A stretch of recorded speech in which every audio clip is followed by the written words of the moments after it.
Today we are going to start the renal physiology revision series. So first one is the glomerular filtration rate. So the functional units of our kidney, the key unit is of course the nephron. So there are like about 1 million nephrons in each kidney, and the main function is filtration, which is done by glomerular capillaries, which are the tuft of capillaries, right? So hence the main function is glomerular filtration, and this glomerulus begins in the glomerular capillaries, and the filtration is the most important function of kidneys. So the unique feature of glomerular capillaries is, you can say this is a glomerular capillaries. For example, these are present in between two arterioles. So we know mainly the capillary is actually present between an arteriole and a vein, but here you can see on two sides we have the efferent arteriole and the other side we have the efferent arteriole. So this is the unique feature, and the size is like about 4 to 8 nanometers, and it can filter everything except the proteins. Proteins cannot get filtered into this glomerular capillary, and the protein non-filtration. So why the proteins are not filtered? Let us understand the reasons. The first one is charge. The protein is actually an anion that is negatively charged, and even the glomerular capillary is lined by negatively charged substance. So this capillary is also lined by negatively charged substance, and even the proteins are negative. So especially this glomerular capillaries are lined by heparin sulfate, which is a negatively charged particle. So thus they can repel each other. So because of this, the negatively charged particles can't get filtered, whereas the positively charged particles can get filtered. And the next one, why the proteins are not filtered, is size. The glomerular capillary cells leave a small gap in between, so this is called as fenestrations. So we know the gaps in between two cells is called fenestrations. So thus this restrict the protein passage. So because of small fenestrations, the proteins even can't pass through. So even the size of small size particles can easily get filtered. And next one is podocyte. So podocyte, it's clinically significant. It's a food process which touch each other. Between them they have a slit diaphragm. So you can see these are the podocytes. So between them you can see these are nothing but the fenestrations. That fenestrations with a small gap are nothing but called as slit diaphragm. So mainly this slit diaphragm is responsible, three proteins are responsible for the integrity of this slit diaphragm. So this slit diaphragm has mainly three proteins. So what are those? Let us see. The first one is nephrin, second one is podosin. In the podocyte we have podosin for the integration, nephrin, podosin, alpha actinin. So these are the three important proteins which are useful for the integration of the slit diaphragm in a podocyte. So for example, if there is any mutation in the nephrin, then especially in the mutation of NPHS1 gene, then it may lead to congenital Finnish type nephrotic syndrome. And if there is any mutation in podosin, then it may lead to NPHS2 gene mutation, autosomal recessive gene, and here it is steroid resistant, that is nephrotic syndrome. So actually to treat this kidney diseases, we all usually give steroids to the patient, but here in the case of podosin deficiency or the mutation in podosin, then this kind of nephrotic syndrome is steroid resistant. So even if you give steroid, it will not work. Next, alpha actinin. Alpha actinin, here we have the focal segmented glomerular sclerosis. So if there is mutation in alpha actinin, then it may lead to focal segmental glomerulosclerosis. For nephrin we have NPHS1 gene, and podosin NPHS2 gene. Next, let us see GFR Starling forces. So what are the Starling forces? These are the forces which are required for the filtration. So there are mainly two types of forces, which are favoring forces and the other one are the opposing forces. So the favoring forces are nothing but the hydrostatic pressure of glomerular capillary, which can be also called as PC, that is the pressure of the capillary. So this, for example, this is a glomerular capillary. The pressure which favors the filtration means which allows the fluid from the glomerular capillary into the Bowman space next into the proximal convoluted tubule. So that pressure is the favoring pressure. It's like about 60 millimeters of mercury. Whereas the opposing forces are two types, like colloid oncotic pressure, and other one is hydrostatic pressure in Bowman space. So these are the opposing forces. Means colloid osmotic pressure is like 32 millimeters of mercury. This is also in the glomerular capillary, but it is opposing, it's in the opposite direction. So colloid osmotic pressure will be in this direction, whereas the hydrostatic pressure will be in this direction. Next, hydrostatic pressure in Bowman's space is also an opposing force, so it will also be in this direction, and it is like about 18 millimeters of mercury. So these are the values we need to remember. So the favoring forces is like 60, whereas the opposing forces is like 32 plus 18, that will give you like 40. So the favoring force is 60 whereas the opposing force is 50. So 60 minus 50 will get 10. That is the net filtration pressure, that is the favoring minus opposing. So the favoring forces are more 60 whereas opposing forces are 50, that is 32 of colloid-oncotic pressure of glomerular capillary, and hydrostatic pressure in Bowman space is 18. So if we do this, we'll get the net filtration pressure, that is like about 10 millimeters of mercury. So now let us see how we can calculate the GFR. So actually the normal value of GFR like about 125 milliliter per minute. So for every minute there is total filtration of our glomerular filter is 125 milliliter. So for one day our kidneys filter like about 180 liters. So it's a very huge fluid. You can see 180 liters per day. So 1 million nephrons, like from one kidney means from two kidneys we have 2 million nephrons. So 2 million nephrons will filter 180 liters of glomerular filtration for one day. And the gold standard to measure the GFR is mainly the inulin.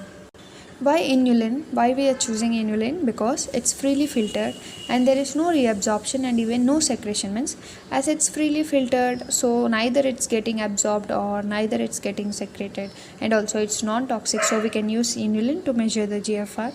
And the procedure is mainly we give the intravenous injection of inulin, and this will see the plasma concentration of protein.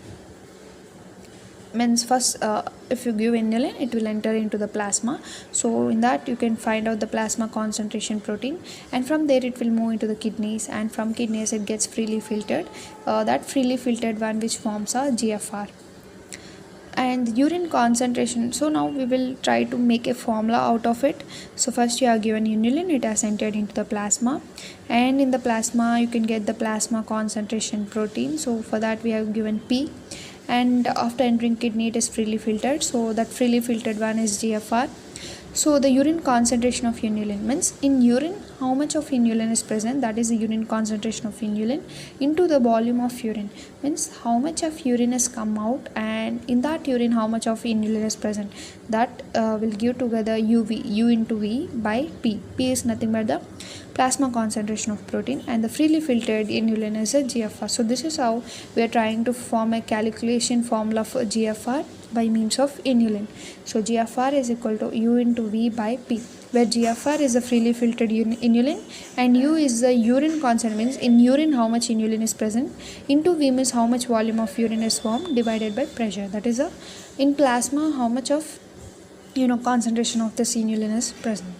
So inulin clearance is like about 125 milliliter per minute, that is a gold standard, because as the GFR for one day is 125 milliliter, that is the reason why we are also using inulin, because inulin is equal to the GFR, so that we can easily find out what is the GFR. So inulin clearance is like 125 milliliter per minute, it's a gold standard. So the clinical estimation of GFR is mainly done by plasma creatinine. Of course inulin is used like this in the case of experiment, but in the clinical estimation, like if you want to check out any kidney diseases, in all those conditions we mainly use to find out the GFR, we use the plasma creatinine levels. And we also got a new marker, that is cystatin C. So now let us see changes in GFR. So what are the changes in GFR? So GFR changes on change in renal blood flow, for of course, because as the renal blood flow which is passing through the efferent arteriole or efferent arteriole, if that changes, even of course there will be changes in the GFR. So for example, in any case, in any vessel in our body, whenever there is constriction, it decreases the renal blood flow. We already know whenever the blood vessels get constricted means it has become narrow. So as the blood vessel is narrow, there is low blood flow, whereas high blood pressure. So whenever there is dilation, there is more blood flow. So more blood flow means it is having less resistance, means of course it will have low BP. So whenever there is, always remember blood pressure is inversely proportional to the blood flow. So you can see here when there is constriction, there is low blood flow means high blood pressure, whereas here you can see high blood flow means low blood pressure. So these are the two main things we need to remember. Either it is efferent arteriole or efferent arteriole. Whenever there is constriction, there will be low blood flow. Whenever there is dilation, there will be high blood flow. So you can see here the constriction of efferent arteriole, of course, it will decrease the renal blood flow, right? And mainly it is done by either norepinephrine, because norepinephrine is released by activation of sympathetic nervous system, or either due to shock. So in these three conditions you can see there is constriction of efferent arteriole. So whenever the incoming blood is constricted, of course there will be low blood flow. At the same time there will be even low GFR, because if blood flow is low, from blood flow only the GFR will come, right? So if there is low blood flow, there will be even low GFR. So next, dilation of later we'll say dilation, next we'll say constriction. So whenever there is constriction, there is decreased renal blood flow. So even constriction of efferent arteriole, efferent means outgoing one, even outgoing one is also constricted, of course there will be low blood flow, right? So it is mainly done by angiotensin II or by RAS system. So remember, of course, RAS system is the one which activates the angiotensin II, it releases the angiotensin II. So actually here we can see the biphasic response, that is, at the beginning you can see the GFR is increased. So it's like outflow is constricted, means like lot of blood is remaining in the kidney now, because outflow, the outgoing part is only restricted, means lot of blood is now remaining in the kidney itself. So initially the GFR will increase, but later it decreases. Why it decreases? Because as it is constricted, lot of proteins start accumulating there. As lot of protein accumulate inside the capillary, in the glomerular capillary, there is increase in oncotic pressure. So when the oncotic pressure increases, of course there will be decrease in the GFR later. Even in the peritubular capillaries also the GFR it gets decreased. Oncotic pressure also start increasing in the peritubular capillaries later. So this is important one. When there is constriction of efferent arteriole, at the beginning you will have increase in GFR, later you will have decrease in GFR. But among this both, the important one is increase. Initial one, increase in GFR, is a significant one. Now let us come to dilation part. So whenever there is dilation, there is increase in renal blood flow. Of course there will be increase in GFR. So dilation of efferent arteriole is done by prostaglandin. So of course it will increase renal blood flow, at the same time also increases the GFR. Now let us understand about this. If there is dilation of efferent arteriole, means there is more outflow. More outflow means of course there will be low GFR. So that you need to understand. So only in efferent side you need to put your brain. Efferent side is like similar to all the blood vessels, only the efferent side, because it's outflow part, you need to understand that. So here this outflow done, it's it's dilated, the efferent arteriole is dilated by ACE inhibitors.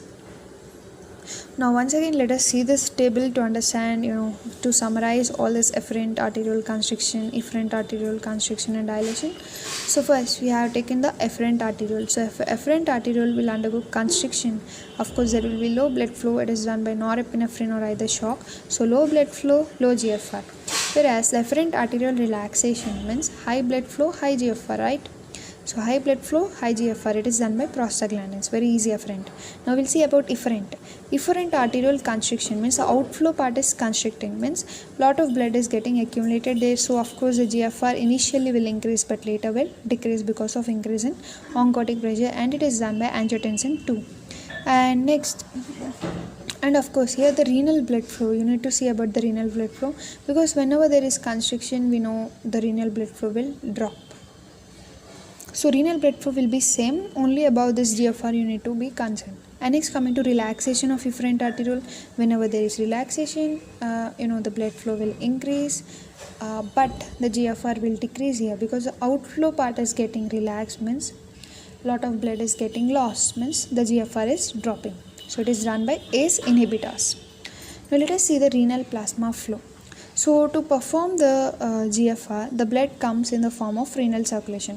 Of course, for the formation of glomerular filtration rate, the blood should come to the kidney by means of renal circulation. So renal blood flow is like about 1250 milliliter per minute, that is like about 1 to 1.5 liter per minute. So a lot of blood is coming here to form the filtrate, right? From the blood vessel, only the plasma is filtered. So only plasma is filtered, plasma proteins are not filtered. The renal plasma flow, that is hence the name renal plasma flow, only plasma is filtered. So renal plasma flow is like about 625 milliliter per minute, like 50% of renal blood flow. So almost like 50% of renal blood flow is getting filtered out. So for estimation of renal plasma flow, we use mainly para-aminohippuric acid, and effective renal plasma flow is also like uh, effective renal plasma flow, short form ERPF, is 625 milliliter per minute, because para-amino ipuric acid is only 90% extracted by kidneys.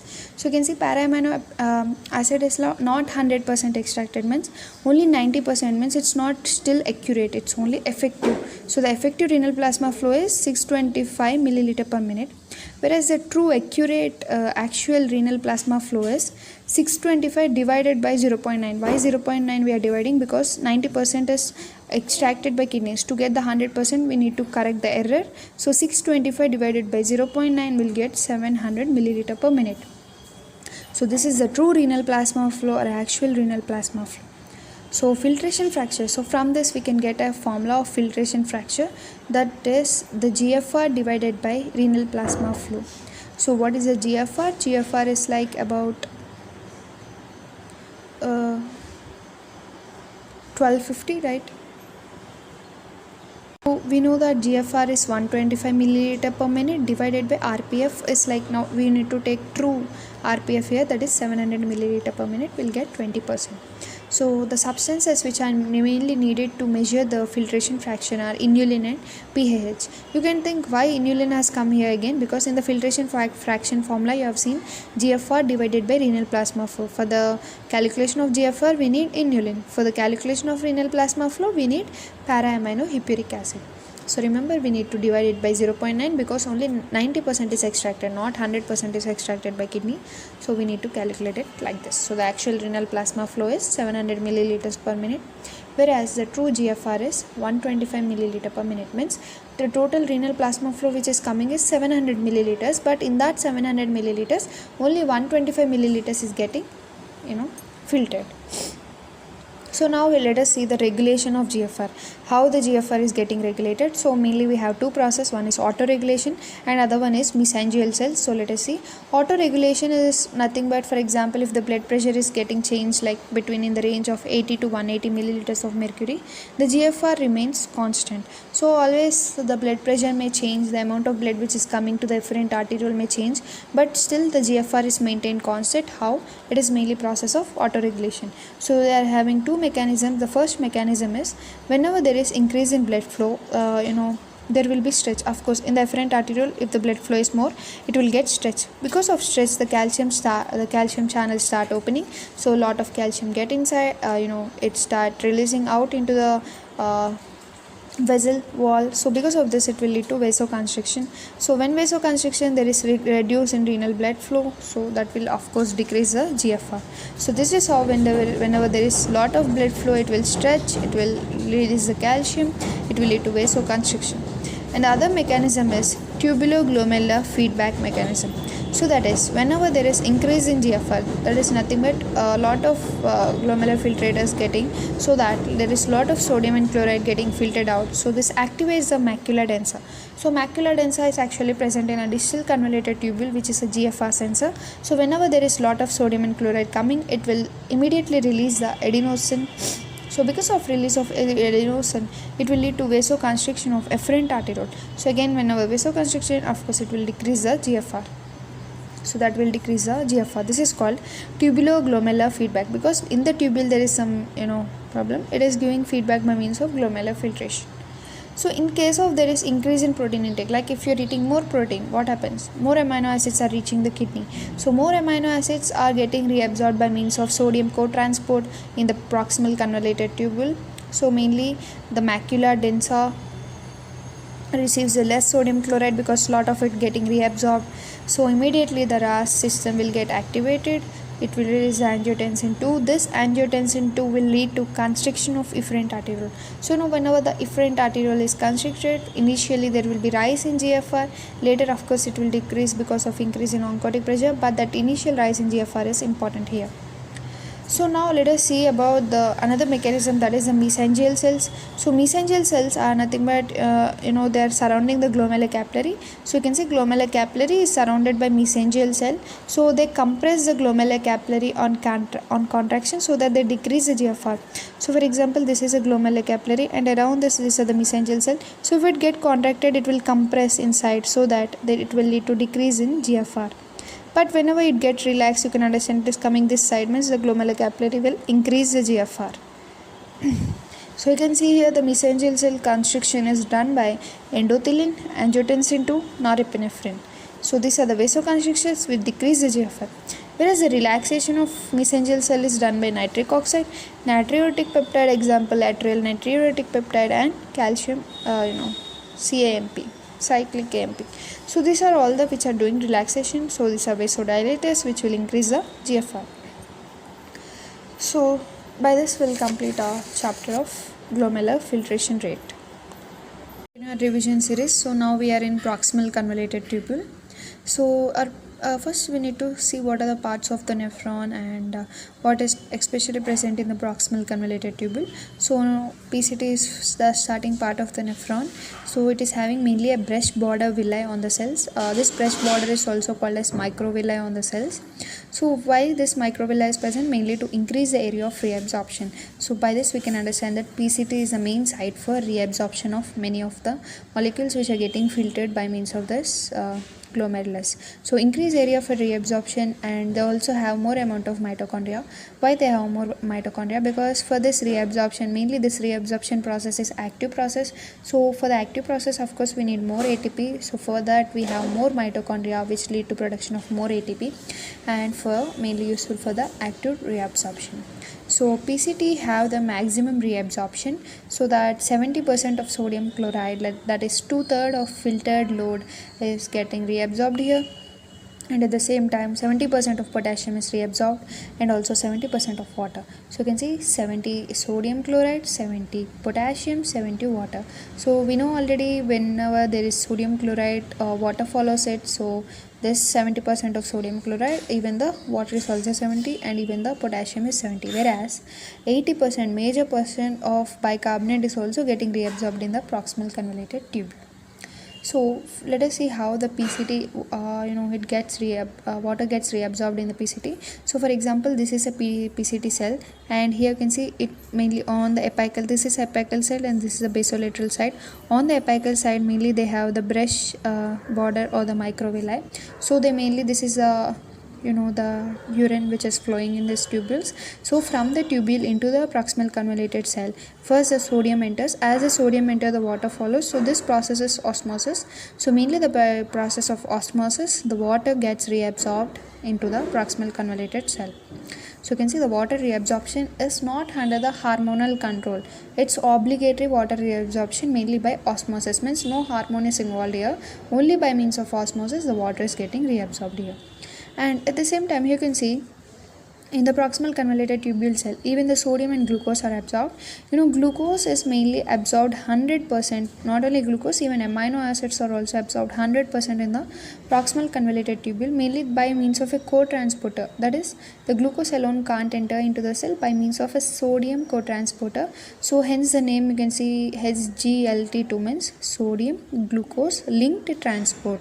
That is nothing but co-transporter. So SGLT2, that is the type 2 of this is mainly useful for reabsorption. So it's actually a channel protein. SGLT2 is a channel protein where the sodium and glucose are co-transported at the same time. So you can see glucose reabsorption in the PCT is 100%. Reabsorption mainly occurs in the proximal convoluted tubule. And remember, all the co-transporters are examples of secondary active transport, and this SGLT2 is especially seen in the proximal convoluted tubule. So remember, wherever you see this co-transporters, that is nothing but the secondary active transport. So for example, if we try to block this, we have some blockers, SGLT2 blockers. So you can understand why we'll block them, we'll explain later. So these SGLT2 blockers are like glifosins. Example, you can take ganagliflozin. So this mainly SGLT2 is useful for glucose reabsorption. So if we are blocking, that means now the glucose reabsorption is not taking place, it is inhibited. It is so used in diabetes mellitus, because in diabetes mellitus already the glucose level in the blood is very high. So if we block this reabsorption, lot of glucose will be it will be deviated towards the urine, means lot of it will be getting excreted out in the urine, so that the blood glucose levels will be maintained normal. So the side effects, but we have some side effects in this, because if you are now sending a lot of glucose in the urine, glucose and urine are a like good culture medium for many of the bacteria, or can say many of the microorganisms can flourish there, so that it will lead to mainly urinary infections due to glucose in urine. So now let us see the transport maximum for glucose. So actually saturation is a word which comes here, that is the amount of glucose which is reabsorbed is like saturated, means no more glucose can be reabsorbed. That stage is called saturation. So the transport maximum for the glucose is like 375 milligrams per minute. So actually here on x-axis and y-axis we have two different parameters.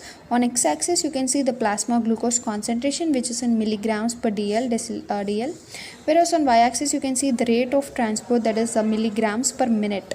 So this milligrams per minute is according to the y-axis, that is the transport maximum for glucose, that is the rate of transport is like maximum is 375, whereas the renal threshold for glucose is 200 milligrams per dl, that is also called as renal glycosuria, because above this point, like above after the 200 milligrams per dl, the glucose just start appearing in the urine, means glucosuria, means in the urine lot of glucose will be leaked out if it crosses the limited value is 200 milligrams per dl. So these are the values we need to remember. So the transport maximum for the glucose on y-axis is 375 milligrams per minute, whereas the renal threshold for glucose is 200 milligrams per dl, also called as renal glycosuria. So now let us see the tubular fluid and its plasma ratio, how they are related. So actually whenever you increase the reabsorption, then of course the plasma concentration also will increase in the blood, and the tubular fluid will decrease, because from the tubule only the fluid is entering into the cell. So the tubular fluid will decrease, the reabsorption will increase, and the plasma concentration will also increase. So if we take the ratio of tubular fluid divided by the plasma concentration, so we know they are like inversely proportional, because if the tubular fluid increases means the plasma concentration decreases, whereas if the tubular fluid decreases means lot of fluid is entering into proximal convoluted cell, so that the plasma concentration will increase. So if this TF by P is equal to 1, means the substance which is reabsorbed is same as water.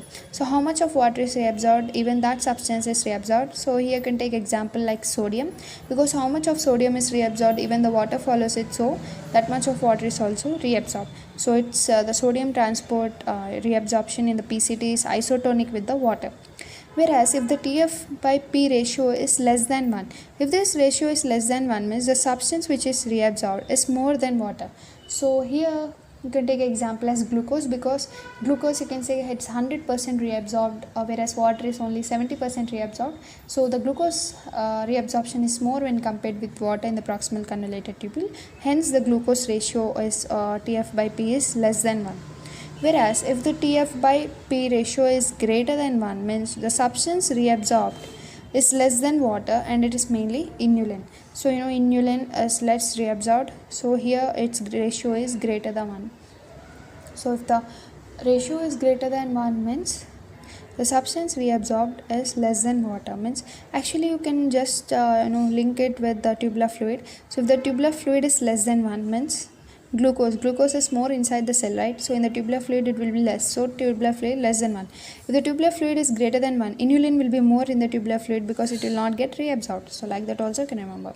So by this we'll complete the proximal convoluted tubule. Next we'll start with the loop of Henle and distal convoluted tubule.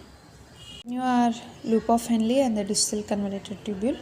So we are already discussed about our proximal convoluted tubule. So the PCT is mainly concerned with, we already discussed that 70% of water and sodium, because as the sodium gets reabsorbed, water follows it. And fluid in PCT is always isotonic to plasma, that is its osmolarity is maintained like about 300 milliosmoles. So either in the tubular fluid of PCT or in the reabsorbed blood from the proximal columella tubule will have a osmolarity of 300 milliosmoles. And the loop of Henle, so now we have come to the loop of Henle. We have completed the PCT. So we are coming line by line to the each part of the nephron. So first we have completed PCT. Now we are going into the loop of Henle. So loop of Henle is mainly useful for the concentration and dilution of urine. So actually how to understand it, sometimes we may pass out the concentrated urine or sometimes the diluted urine. So that is mainly developed by means of loop of Henle. So that has a mechanism, that is a counter current mechanism. So by means of counter current mechanism only, there is either concentration or dilution of urine. So mainly we have two types of loop of Henle. The first one is called the descending loop of Henle, and this one is called the ascending loop of Henle. So mainly the descending loop of Henle, you can see here, it's permeable only to water and it's impermeable to sodium. So you can understand here, as water is getting permeable, means water is getting out from the tubule. So in the tubule only the sodium is getting accumulated. So as the sodium is getting accumulated, you can understand this descending loop of Henle is a concentrating segment. The urine is getting concentrated here from the 300 milliosmoles to even up to the highest value of 1200 milliosmoles, that is from 300, 600, 900 and 1200. So mainly here you can see aquaporin 1 is a special channel protein in the descending loop of Henle for the transport of water. So the water moves out and the sodium ions accumulate within the inner medulla. So concentration is maximum like about 1200 milliosmoles. So you can see here, this is aquaporin 1. By means of this, whole of the water which is present in the tubule will get reabsorbed and only the sodium gets accumulated. So descending loop of Henle is known as concentrating segment of nephron, and osmolarity multiplies from 300 milliosmoles to 1200 milliosmoles. Hence this is also called counter current multiplier. It is a multiplying. You can see at the beginning it's 300, whereas coming to end it has become 1200. So that is called counter current multiplier. So this kind of counter current systems are also present in testes, intestine. You can remember other examples, of course, even in our loop of Henle, in our kidney also it is also present in our testes and also in the intestine. So now let us see the thick ascending loop of Henle, that is ascending part. So we have completed descending part. So descending part is concentrating part, whereas in reverse ascending part is diluting part, that is lot of sodium, all those ions are getting reabsorbed, whereas water is getting accumulated. So you can understand, when the water start accumulating inside the tubule, of course the fluid will get diluted. So this is a diluting, you can see, thick ascending loop of Henle, permeable to solutes like sodium and impermeable to water. So mainly by means of sodium potassium 2 chlorine co-transporter, lot of sodium is getting reabsorbed. So you can see sodium is getting out from the loop of Henle. As water accumulate, dilution occur, and is called diluting segment. So there are some blockers of this sodium potassium 2 chloride co-transporter. This is nothing but furosemide. So furosemide is the one which is blocking this, means sodium and potassium, chlorine, all this will get accumulated here. So a lot of that will be released in urine. So this kind of furosemide, these are called as loop diuretics. In the name itself you can see loop means acting on loop of Henle, diuretic. It is leading to diuresis because as the sodium will not get reabsorbed here, water follows its sodium, water, all will be getting out into the urine.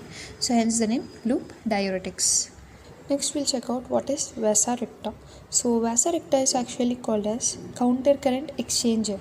Means actually in the descending loop of Henle, as we already discussed, lot of sodium ions are lot of water is getting reabsorbed by means of aquaporin 1. So sodium start accumulating, so the counter current, it's called counter current multiplier, because you can see osmolarity is increased. So this increased osmolarity will be washed out if it is not reabsorbed back into some other vessels. So hence we have our vasa recta blood vessel, which takes the same amount of osmolarity in the blood itself. So if there is 300 here, even the blood which is absorbed there also will be 300. 600 means 600, 900, 900, even 1200 means 1200. So the same amount will be there. So vasa recta has the same level of osmolarity as descending loop of Henle.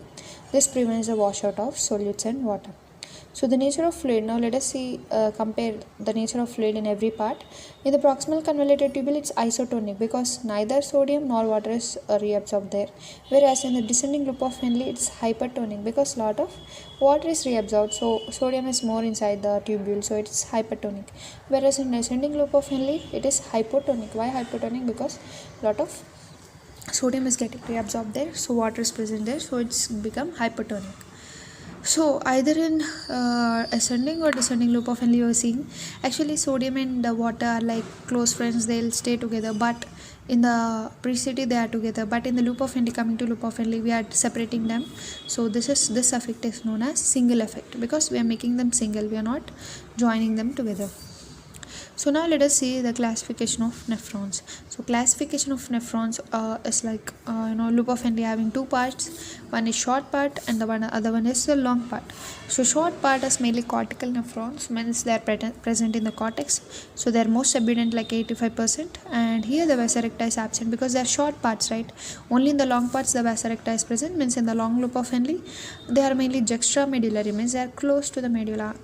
Like you can say completely they are in the medulla, they are only 15%. So most of the loop of Henle are in cortex, only 15% of loop of Henle are in the medulla. And here the vasa recta is present. Of course, here the concentration and dilation of urine occurs. So we have completed the loop of Henle. We'll move on to the distal convoluted tubule. So distal convoluted tubule is mainly useful for the sodium and chloride reabsorption and also calcium reabsorption. So sodium, chloride and calcium are reabsorbed mainly in the distal convoluted tubule. So whenever the distal convoluted tubule come near its own glomerulus, like every cell will have its own glomerulus, right? If it comes to it, we'll call as juxtaglomerular apparatus, that is JGA.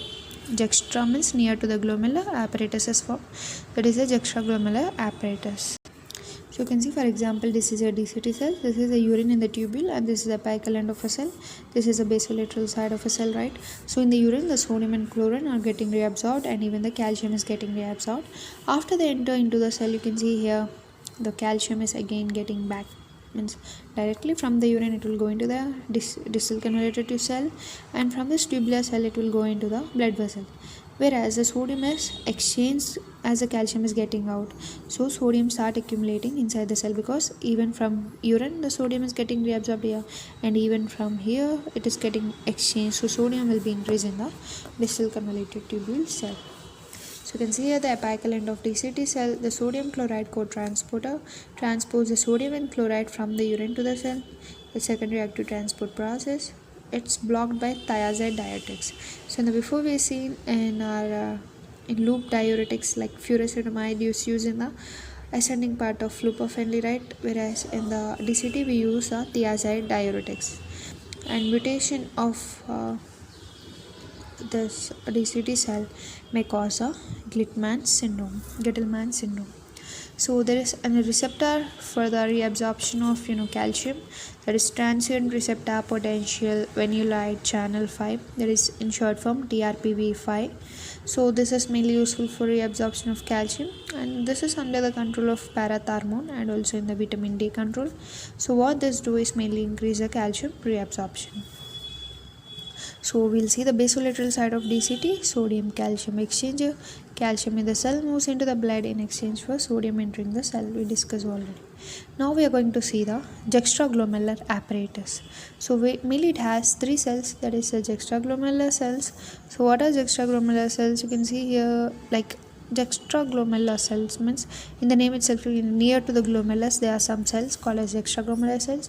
You also have macula densa, so here you can see this is a macula densa, and also we have extraglomerular mesangial cells. So these three together form a juxtaglomerular apparatus. So JG cells or the juxtaglomerular cells, which are present in the walls of efferent arteriole mainly, and the presence of storage granules. So those granules mainly contain the renin. So hence they are also called as granular cells because in the granules they store the renin. So how the renin is released, what is the stimulus for it? That is mainly by hypotension. So whenever there is low blood pressure or whenever there is in a afferent arteriole, or whenever there is low sodium in the afferent arteriole, or by sympathetic stimulation. So mainly what happens is the renin gets released into the circulation, and from the liver actually the angiotensinogen will be coming in the presence of renin in the kidney. This angiotensin is converted into angiotensin 1.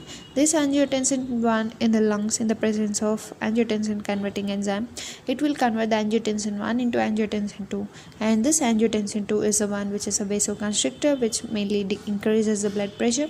And at the same time they also release aldosterone by stimulation of adrenal gland. So this aldosterone mainly increases the sodium reabsorption and sodium and water retention. So because of this the blood pressure increases. So at the beginning the blood pressure is low. That is the reason in hypotension, hyponatremia. So whenever there is low blood pressure, renin aldosterone system tries to increase the blood pressure. So hypertension and hyponatremia mainly activate this renin angiotensin aldosterone system. So if there is overactivity, a single most important factor in development of hypertension, of course, we said when there is low blood pressure it will increase the blood pressure, but it's overly activated means of course it will lead to over increase in blood pressure. That is nothing but our hypertension. So direct renin blocker, we can in some cases like we want to for the treatment of hypertension, we can directly block the renin, because renin is the one which is activating all this. So if we block the renin mainly by aliskiren, you can remember in the end renin, it's like sounding together, right? So aliskiren is for the treatment of hypertension. So next let us see what is macula densa. It's the most important function is GFR sensor. Macula densa is present in our distal convoluted tubule, right? Whenever there is higher glomerular filtration rate, like higher sodium and chloride will be reaching the macula densa. So this tries to release adenosine, and this adenosine is a constriction of afferent arteriole, and this afferent arteriole will mainly decrease the GFR. So this is like a type of negative feedback mechanism. It's like releases adenosine means it releases mainly angiotensin 2. This angiotensin 2 will constrict the afferent arteriole, so thereby decreasing the GFR. Not efferent arteriole. It will constrict the efferent arteriole. When the efferent arteriole is constricted, afferent A. So when afferent arteriole is constricted, there is decrease in GFR.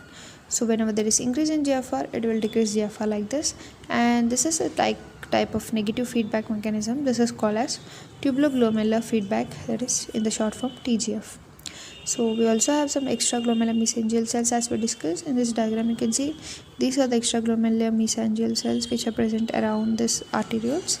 So these are the supporting cells of kidney. These are also called as Lassus cells, or also called as Pulkyson cells. So these are like a supporting structures. So by this we have completed our loop of Henle and also distal convoluted tubule. Next we will continue with our collecting duct and micturition reflex revision series. So now we are in the collecting duct and micturition reflex. So first collecting duct is actually divided into two parts, that is the medullary collecting duct part and the cortical part. So cortical means it's like present in cortex of the kidney, whereas in medullary is in the middle of the kidney. So collecting duct is of two types. So the site of action of hormones. So mainly here collecting duct two hormones act on this collecting duct. The first one is aldosterone and the other one is an anti-diuretic hormone. So these are the two hormones which are acting. So let us see on what type of cell where they act. So mainly first let us see about aldosterone. So aldosterone acts on two types of cells in the collecting duct, that is the principal cell and the intercalated cells. So principal cells in a short form we can call it as P cell, whereas intercalated cells we can call it as I cell. So there are four vital functions of aldosterone. So the first one is reabsorption.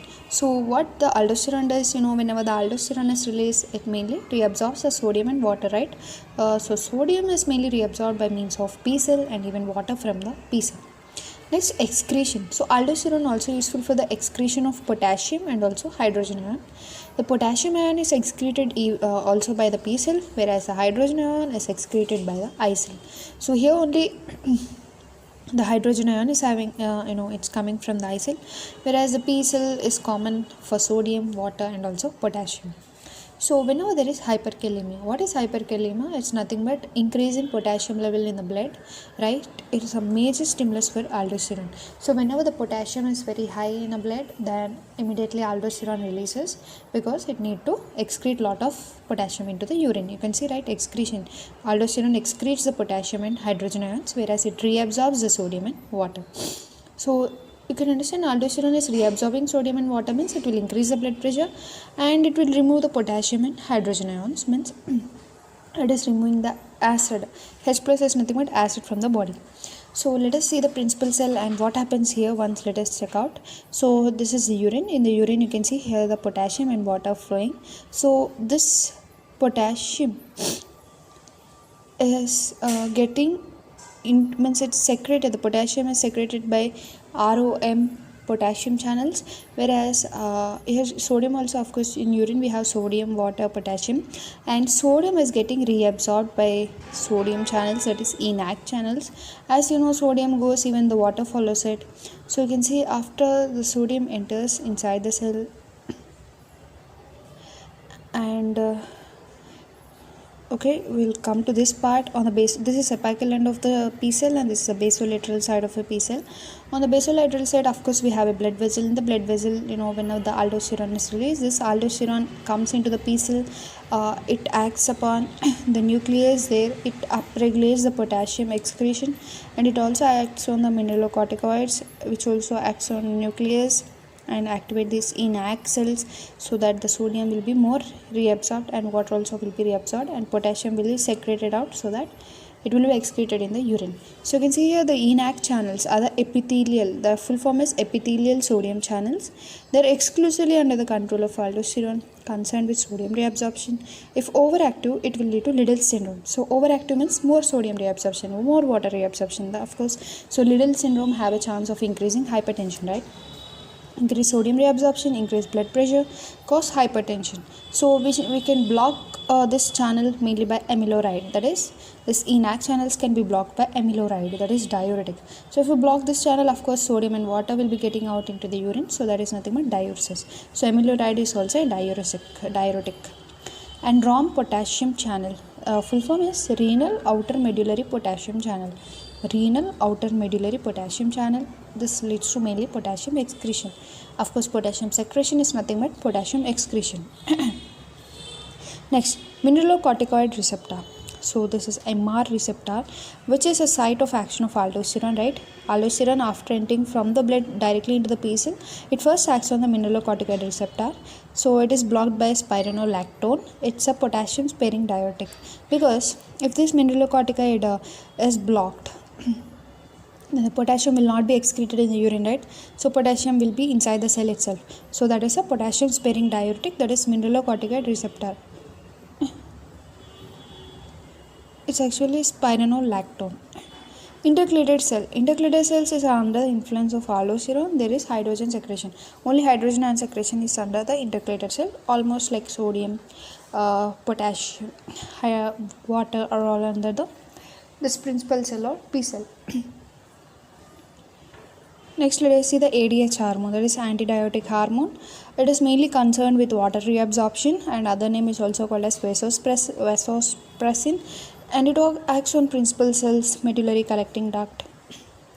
So first, this is a vasopressin in the principal cell. To enter the principal cell from the blood vessel, it can't enter inside, but it has a receptor, that is V2 receptor, which is actually a G protein coupled receptor. So you can see here, after that it enters into the cell, it gives a secondary messenger, it activates a secondary messenger, cyclic AMP. This in turn increases the aquaporin. Aquaporin is a water reabsorbing channel, so it is now laid down on the apical end, so that the water will be now reabsorbed. So this is how the vasopressin leads to increased water reabsorption. So aquaporin 2 found at the apical end, close to urine. And it is ADH dependent.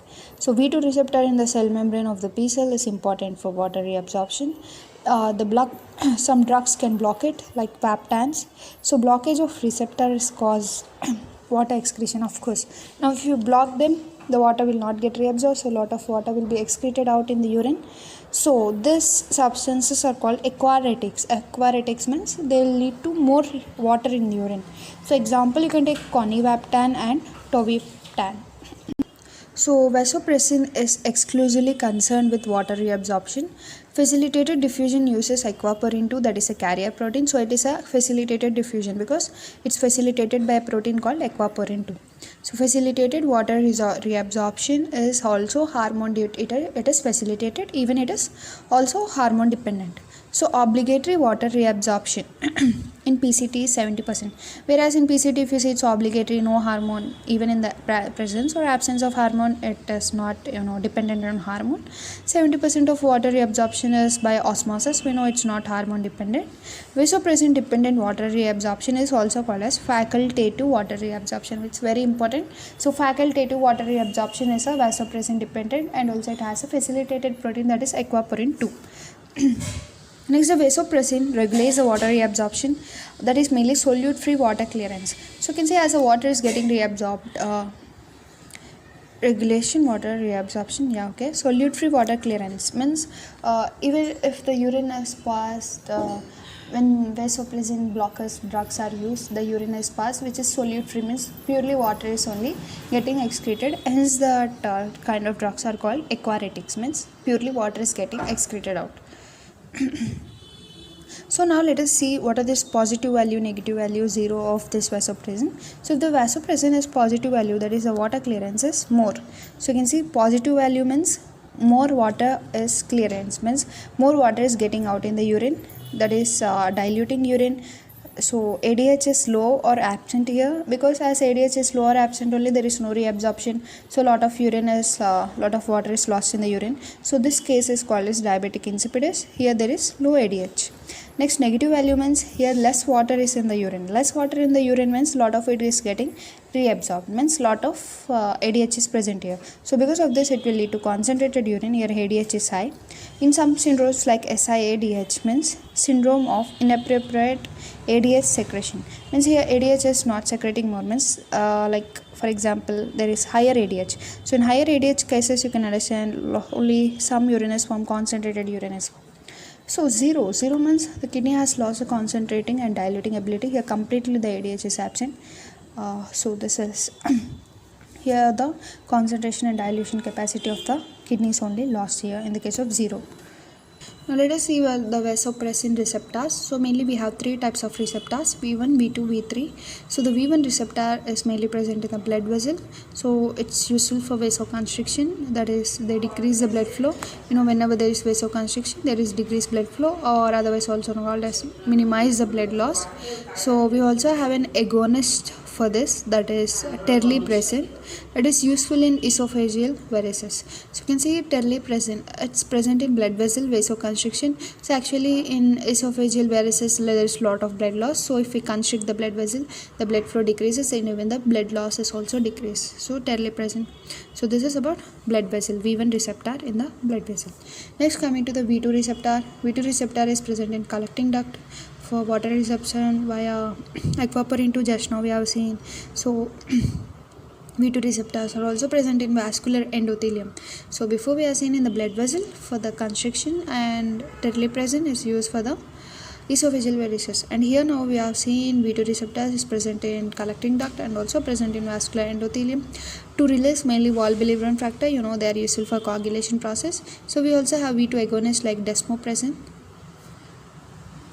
It's given intranasally to treat the valvular disease. So in some people like their valvular factor is not present, or in that kind of disease we'll use desmopressin, which is an agonist or analog, which is given intranasally. Especially it should be given intranasally, remember. And next, V3 receptor is found mainly in anterior pituitary. So it leads to mainly adrenal corticotropic hormone release. So this is by V3 receptor found in anterior pituitary. Pituitary, right? Anterior posterior pituitary in our hypothalamus, right? So this anterior pituitary has V3 receptor. So now let us see natriuretic peptide. In the name itself you can see natriuretic, means they are releasing the sodium in the urine. So what are those? Predominantly cause sodium excretion. So there are three examples: ANP, BNP, CNP. A type, B type, C type. A type is atrial natriuretic peptide found in atrium of a heart. B type is a brain natriuretic peptide, but don't confuse, brain is not present in brain. Means this BNP is not present in brain. This is present in the ventricles of heart. And CNP is a C type of natriuretic peptide, which is mainly from the vascular endothelium. So you can see all these natriuretic peptides are like within the circulation system, because ANP, BNP are in the heart and CNP is in the blood vessels, right? So physiological antagonism, that is RAS. So actually RAS system, it tries to increase the sodium reabsorption, right? Mainly by aldosterone, right? It leads to sodium and water reabsorption. But here you can see natriuretic peptide means it's trying to release the sodium in the urine. So natriuretic peptide increases sodium excretion. But sometimes what happens is aldosterone escape. That is, sometimes if there is lot of aldosterone in the body, that higher amount of aldosterone itself will lead to sodium excretion. Listen this carefully, not sodium reabsorption, sodium excretion this time. Lot of aldosterone will lead to sodium excretion. So even the levels of aldosterone are high, still kidney is excreting sodium. So increase in aldosterone will lead to sodium reabsorption at the beginning, but later if it's very high, then it will lead to pressure diuresis. So it will lead to lot of sodium and water excretion in the urine. And of course natriuretic peptide itself also leads to sodium excretion. Now let us see the micturition reflex. So micturition reflex is mainly innervated by parasympathetic. So P for P, parasympathetic is when you are in peaceful condition, sympathetic is when you are in stress. So when you are in peace only, you want to of course urinate, right? So parasympathetic is facilitatory, mainly by S2, S3, S4 fibers. It's get activated. Its main function is contraction of detrusor muscle and relaxation of internal ana. Of course, if you relax your internal ana sphincter and contraction of detrusor will lead to activation of a micturition reflex. And sympathetic actually have a least role. Its fibers are L1, L2, L3. Its main function is to prevent the retrograde ejaculation, means it prevents the backward movement of urine into the ureter or backward, and it carry the painful stimuli from the bladder.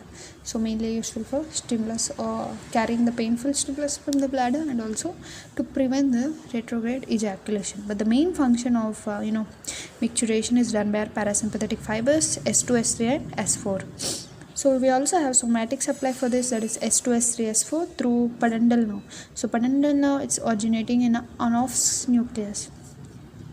So its functions are like contraction of external anal sphincter withhold the micturition. It's a voluntary control. So actually it's a voluntary control. In contraction it withholds the micturition. So it's under our control. When the situation is normal, we can relax it and it will lead to urination. So higher centers which are involved in micturition are mainly, they are divided into three types, that is facilitatory, inhibitory and cortical control. So facilitatory is again of two types in the brain, like pons, that is called as Barrington center, and posterior hypothalamus, which mainly monitor the cold response. So whenever there is cold filled situation, right, you feel to urinate. So higher centers are involved here.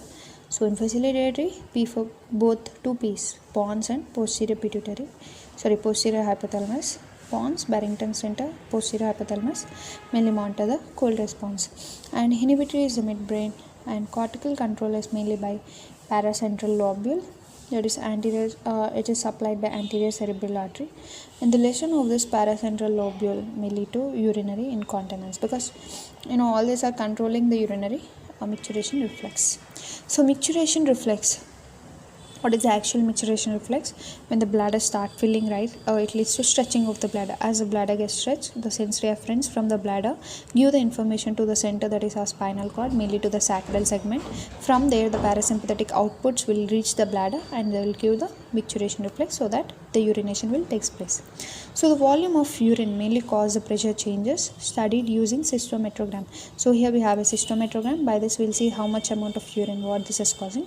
So first urge to urine will be at 150 milliliter, whereas Mark's sense of fullness, completely fullness 400 ml, where the bladder is completely full.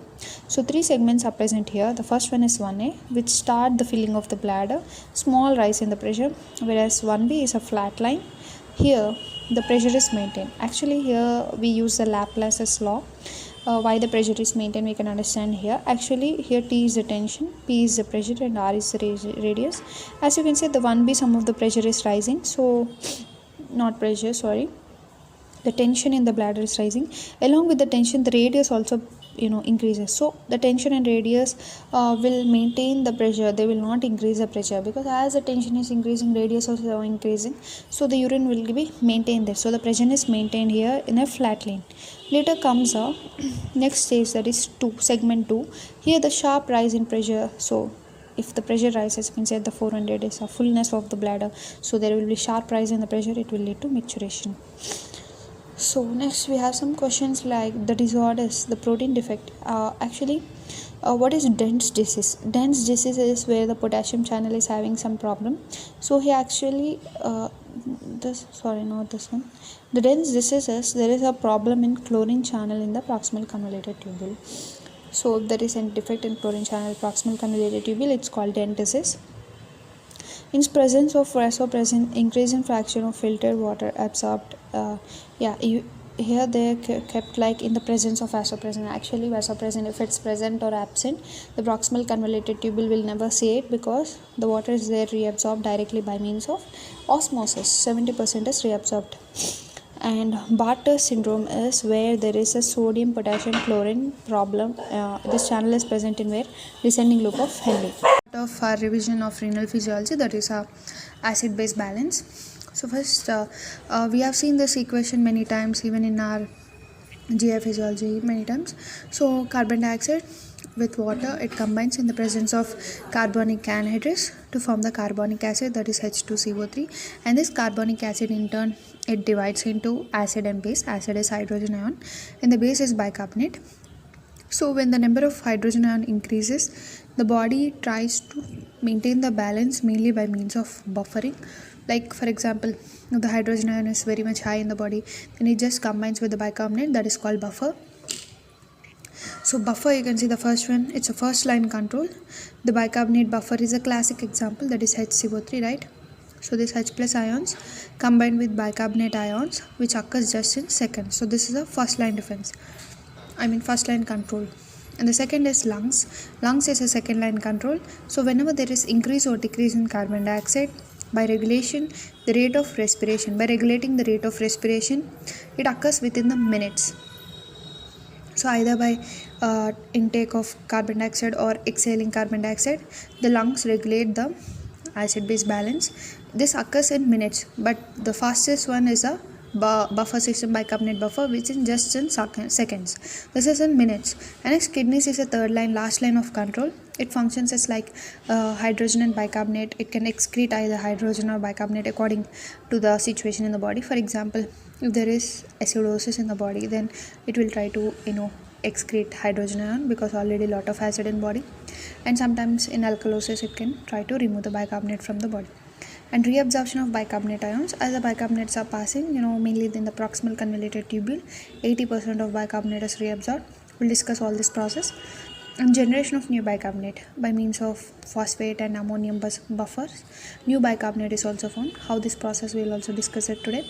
And it takes days to manifest, but the kidney, even though it's taking a lot of time, but it's a best buffer when compared with the soil, because it's instant, it's just in second, it's just in minute. Kidney is taking the time and also doing the best. So pH normal range is like about, it would range like 7.35 to 7.45, but if the pH is either greater than 7.8, if the pH is greater means it's more alkaline, and if the pH is less than 6.9 means it's more acidic, right? In this conditions, it's incompatible with life, that is death is inevitable in these cases. So changes in pH, a protein structure, protein can undergo either denaturation, that is the structure may alter. So if the pH changes, what is the problem? Actually we are discussing like it will lead to death, it's inevitable, it's incompatible life. What is the main reason is, in a certain pH, certain enzymes, certain proteins work. So if the pH is damaged, the protein structure will be also damaged, they undergo denaturation. So certain life sustaining enzymes are also affected. And also central nervous system neurons are functional critically depend. So even our central nervous system depends on the pH. So central nervous system enzymes all are damaged if there is no proper pH maintenance. So in acidosis, like whenever the hydrogen ions are very much high, the CNS become less excitable. But in alkalosis, that is when the bicarbonate ions are very much high, and the CNS become more excitable. So remember, in acidosis, CNS become less excitable. In alkalosis, CNS become more excitable. Next, let us see different controls. The first line control is buffer, right? That too bicarbonate buffer system we already seen, right? In the presence of carbonic anhydrase enzyme. So bicarbonate is the most important extracellular buffer, very important. It's a most important extracellular buffer. Overall, the most important buffer, not only like extracellular, also the important buffer among all others is our bicarbonate buffer system, because the carbon dioxide and hydrogen ion can be tightly regulated by body using the lung and kidneys. So that is the reason why bicarbonate is the strongest and important buffer system, because it's holding carbon dioxide and hydrogen ion. Because carbon dioxide, if it's high, it will lead to respiratory acidosis. If it's low, will lead to respiratory alkalosis. If hydrogen ions are very high, it will lead to metabolic acidosis or else metabolic alkalosis. So these are the two which should be tightly regulated. And next, proteins. So proteins are the most numerous or plentiful intracellular buffer. So extracellular buffer is a bicarbonate, whereas intracellular buffer is a proteins. So for example, in RBC we have our hemoglobin. Hemoglobin is an excellent buffer, so you can see it's an intracellular buffer. And critical amino acids that make proteins as buffer. Why proteins are buffer is mainly because of a critical amino acid, that is histidine. So because of histidine only, the proteins are able to act as intracellular buffers. So phosphate buffer is an intracellular buffer. It's a urine buffer, and even ammonia buffer is a urinary buffer. So these are mainly useful for protection of new bicarbonate. So let us see how they are formed also. So next, second line control is our lungs, which mainly monitor the carbon dioxide levels. So 75% correction in pH changes is done by lungs. So PCO2, that is partial pressure of carbon dioxide, is inversely proportional to the alveolar ventilation. That is, if the ventilation is increased, that is hyperventilation, then PCO2 will drop. If ventilation is high, then PCO2 will drop. If ventilation is low, then PCO2 will increase. So for example, you can see here the CO2 levels are increased whenever there is hyperventilation, means low ventilation. But whenever there is hyperventilation, you ventilate more carbon dioxide is washed out from the body, so it will decrease the carbon dioxide level. So now let us see the last line of control, that is our kidneys. So kidneys are mainly useful for the reabsorption of bicarbonate ions in the PCT, and also generation of new bicarbonate ions. This will also takes place in PCT. Hydrogen excretion in acidosis, this is also in PCT. Like almost all this control is done in PCT. Of course, it may also takes place in some other cells, in like cortical cells, etc. And bicarbonate excretion in alkalosis. Of course, if there is already alkalosis, so we need to excrete no bicarbonate out. So these are all the last line control of kidneys. Now let us start each of these functions which we are discussed about kidneys in detail. So first one is reabsorption of bicarbonate ions. So how it takes place? So you can see in the urine, here the bicarbonate is coming. So first, this bicarbonate is reabsorbed and hydrogen ions get out. So first inside the cell we will see what is going on, then you can understand how what happens. So we know already carbon dioxide will be present inside the cell, even water is present. So both react in the presence of carbonic anhydrase, mainly type 2. So they form carbonic acid, and this carbonic acid will dissociate into bicarbonate and hydrogen ion, and this hydrogen ion comes out. But in bicarbonate, this hydrogen ion, already the bicarbonate is present in urine, right? So this both react together. Again they will form the same reaction. They will form carbonic acid and carbon dioxide and water. This water will be excreted out, whereas this carbon dioxide enters into the cell, and this carbon dioxide again takes place in this reaction. So this cycle continues. So as the hydrogen ion is coming out, the bicarbonate combines, and some of this bicarbonate which is formed, it is also getting reabsorbed into the blood vessels. So this is how the reabsorption of bicarbonate takes place. And remember, here we have the sodium hydrogen exchanger, where hydrogen is excreted and sodium is reabsorbed. So this is that channel. So once we'll see the process, around 80% of filtered bicarbonate is reabsorbed in PCT. It's a major part of bicarbonate is reabsorbed in the proximal convoluted tubule. So inside cell, the carbon dioxide reacts with water in the presence of carbonic anhydrase 2, forms a carbonic acid. And one more important point, outside the cell carbonic anhydrous 4 acts, inside carbonic anhydrous 2 acts in this reaction. So carbonic acid split into hydrogen ion and bicarbonate, and hydrogen ion is secreted using sodium ion exchanger. So remember, sodium hydrogen exchanger is present here, that is, as hydrogen ion is going out, the sodium will be coming in.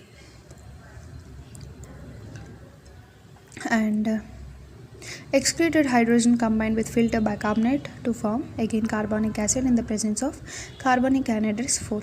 So this carbonic acid give rise to carbon dioxide and water, and carbon dioxide is diffused inside, and entire process repeats. So bicarbonate produced inside the PCT gets reabsorbed into the blood vessel. Now let us understand how the new bicarbonate is forming at the level of PCT. Mainly we have phosphate buffer and ammonium buffer here. So you can see the phosphate buffer actually carbon dioxide, water in the presence of carbonic anhydrous. The same reaction takes place, we know. So this hydrogen ion, of course, it will be coming by means of sodium hydrogen exchanger, and this hydrogen ion now binds with the phosphate which is present in the urine and forms HPO4. This gets excreted out, it will not re-enter. So we can understand now the new bicarbonate is getting generated, it is going into the blood. So that is the reason why here we'll say that new bicarbonate is formed. The same also takes place for ammonia buffer, but here actually the glutamine splits into 2 bicarbonate and NH3, and this 2 bicarbonate will going into the blood vessel, and this ammonia in the presence of hydrogen ion in the urine, right, it will form ammonia which will be excreted out. So actually this hydrogen, phosphate and ammonia, these are together called as titratable acids. That is, when phosphate and ammonia are used in the form of buffer, the HPO4 and NH4 are excreted as acid. These are titratable acids. And we also have a limiting pH, that is, all hydrogen ions get buffered at the level of PCT. So you can see like almost all hydrogen ions are buffered by means of phosphate or either by NH3 like this, right? So no more hydrogen secretion is possible when pH reaches at 4.5. That is called limiting pH. Actually, what is limiting pH is when the pH reaches 4.5, no more hydrogen secretion will take place. But here you can see in these cases the hydrogen is continuously secreted because it's always buffered, it's not left alone. If it is left alone, it will reach as a 4.5 level and no more hydrogen will come out. So that is the reason why also this buffer system is present, so that hydrogen will be continuously secreted out.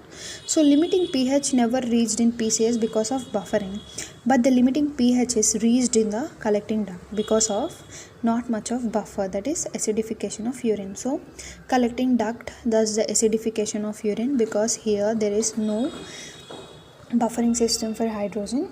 So for sure it will lead to hydrogen secretion will be dropped in the collecting duct because it has reached the limiting pH of 4.5. Next, let us see the role of collecting duct, mainly intercalated cell I cell, which is associated with acid base balance.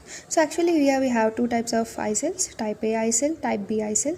So type A, as the name A for A, acid excreting or acid secreting cells, mainly seen during acidosis. As there is acidosis, more hydrogen ion is secreted, whereas type B cell is base excreting cell, mainly seen during alkalosis. As already there is alkalosis, we need to now secrete more bicarbonate ions, right? So actually here we have hydrogen potassium exchanger, that is, as the hydrogen is getting secreted or excreted out, the potassium is getting inward, and on the basolateral membrane we have the chlorine bicarbonate exchanger. As the bicarbonate is getting out, the chlorine will be coming into the cell. So this is intercalated cell type A, and in type B cell the same thing but reverse. You can see here we have hydrogen potassium on the apical side, this channel, but here you can see hydrogen potassium is on the basolateral side, and you can see the bicarbonate chlorine on the basolateral side, but here the bicarbonate chlorine is on the apical side.